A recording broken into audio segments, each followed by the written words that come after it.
वणक्कम।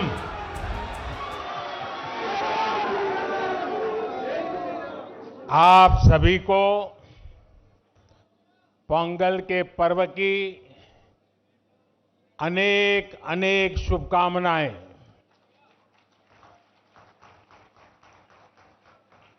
इनिय पोंगल नल्ला अळतुक्कल।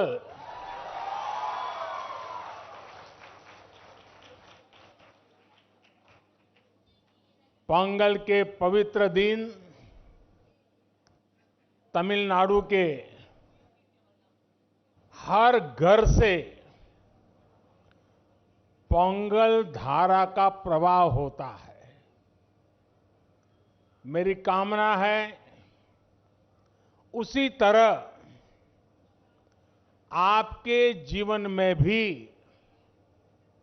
सुख, समृद्धि और संतोष की धारा का प्रवाह निरंतर होता रहे।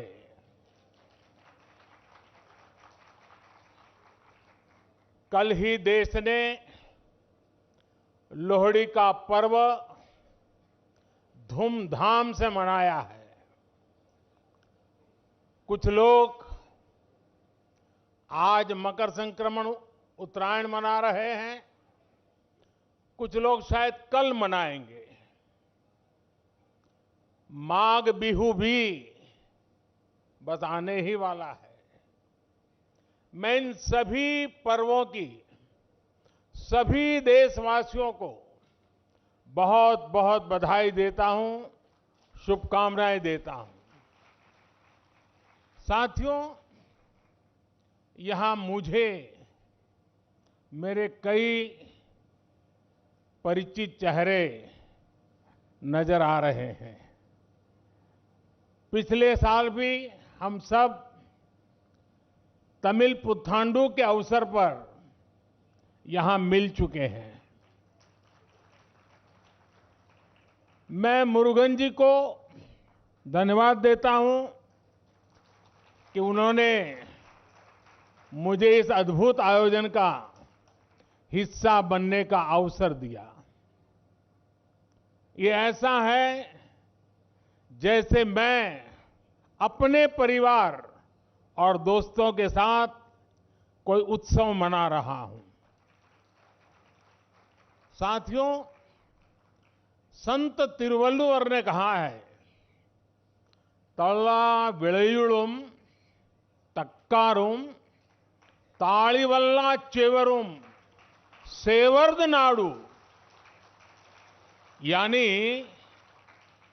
अच्छी फसल, पढ़े लिखे व्यक्ति और ईमानदार व्यापारी, ये तीनों मिलकर राष्ट्र निर्माण करते हैं। तिरुवल्लुवर जी ने पॉलिटिशियन का उल्लेख नहीं किया है। ये हम सबको संदेश है। पोंगल पर्व में ताजी फसल को भगवान के चरणों में समर्पित करने की परंपरा है। इस पूरी उत्सव परंपरा के केंद्र में हमारे अन्नदाता, हमारे किसान है। और वैसे भी भारत का हर त्योहार किसी न किसी रूप में गांव से, किसानी से, फसल से जुड़ा हुआ होता है। मुझे याद है पिछली बार हमने इस बारे में भी चर्चा की थी कि कैसे हमारे मिलेट्स या श्री अन्न तमिल संस्कृति से जुड़े हुए हैं। मुझे खुशी है कि सुपर फूड को लेकर देश में और दुनिया में एक नई जागृति आई है। हमारे बहुत सारे नौजवान मिलेट्स, श्री अन्न को लेकर नए स्टार्टअप शुरू कर रहे हैं और ये स्टार्टअप्स आज बहुत पॉपुलर हो रहे हैं। श्री अन्न के उत्पादन से हमारे देश के 3 करोड़ से अधिक छोटे किसान जुड़े हुए हैं। हम श्री अन्न को प्रमोट करते हैं तो सीधे सीधे ये 3 करोड़ किसानों का भला होता है। साथियों, पोंगल के अवसर पर तमिल महिलाएं अपने घर के बाहर कोलम बनाती है। सबसे पहले वो आटे का इस्तेमाल करके जमीन पर कई डॉट्स बनाती है और एक बार जब सारे डॉट्स बन जाते हैं तो हर एक का एक अलग महत्व होता है। ये तस्वीर ही मन लुभाने वाली होती है, लेकिन कोलम का असली रूप तब और वैभवशाली हो जाता है जब ये सभी डॉट्स मिला दिए जाते हैं और बड़ी कलाकृति बनाकर इसमें रंग भरा जाता है। हमारा देश और उसकी विविधता भी कोलम के जैसी है। जब देश का कोना कोना एक दूसरे से भावात्मक रूप से जुड़ता है तो हमारी शक्ति एक अलग रूप दिखाती है। पोंगल का पर्व भी एक ऐसा ही पर्व है जो एक भारत श्रेष्ठ भारत की राष्ट्र भावना को दर्शाता है। बीते समय में काशी तमिल संगमम और सौराष्ट्र तमिल संगमम अत्यंत महत्वपूर्ण परंपरा शुरू हुई है और उसमें भी ये भाव प्रकट होता है, ये भावना दिखती है। इन सभी आयोजनों में बहुत बड़ी संख्या में हमारे तमिल भाई बहन उत्साह से हिस्सा लेते हैं।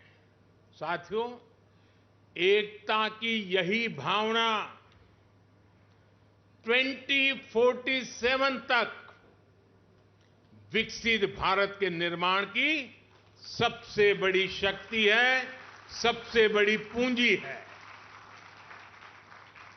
आपको याद होगा, लाल किले से मैंने जिस पंच प्राण का आह्वान किया है उसका प्रमुख तत्व देश की एकता को ऊर्जा देना है, देश की एकता को मजबूत करना है। पोंगल के इस पावन पर्व पर हमें देश की एकता को सशक्त करने का संकल्प दोहराना है। साथियों, आज यहां मुझे बताया गया बहुत से कलाकार और जाने-माने कलाकार, गणमान्य कलाकार अपनी प्रस्तुति के लिए तैयार है। आप सब भी इंतजार करते होंगे, मैं भी इंतजार करता हूं। ये सभी कलाकार राजधानी दिल्ली में तमिलनाडु को जीवंत बनाने वाले हैं।